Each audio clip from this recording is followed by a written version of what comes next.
Renvoi des troupes françaises du Mali et bientôt du Burkina Faso. Assimi Goïta et Ibrahim Traoré ont-ils raison? Un mauvais vent souffle depuis un certain temps sur les relations entre la France et les pays africains, précisément sur la présence militaire française en Afrique. Après le Mali il y a quelques années, le Burkina Faso est aussi en passe de renvoyer les forces spéciales françaises sur son sol.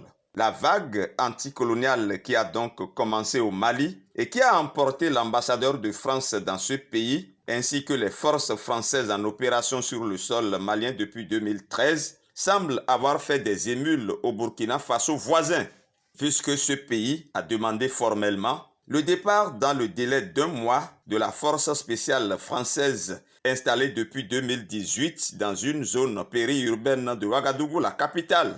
Ce retrait du Mali et cette demande de retrait des troupes françaises de Burkina Faso entraînent le soulagement et la satisfaction des Africains et autres qui ont toujours estimé que les troupes françaises n'ont rien à faire sur le continent.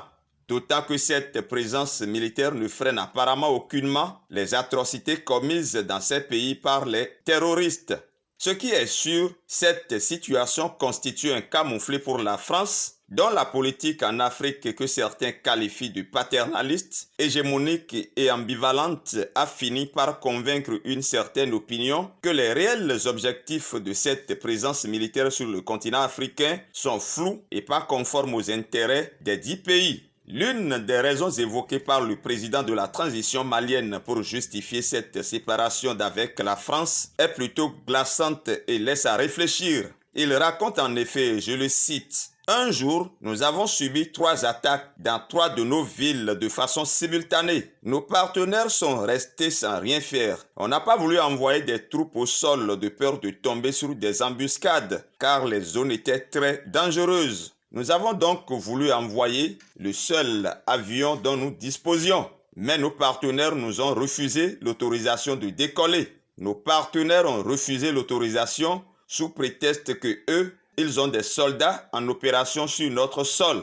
Non seulement ils ne sont pas allés, mais ils nous ont empêchés également d'y aller. Ce jour-là, nous avons perdu plus de 70 citoyens et Assimi Goïta de poursuivre. Ils nous ont refusé de décoller parce que c'est eux qui avaient le contrôle de notre espace aérien.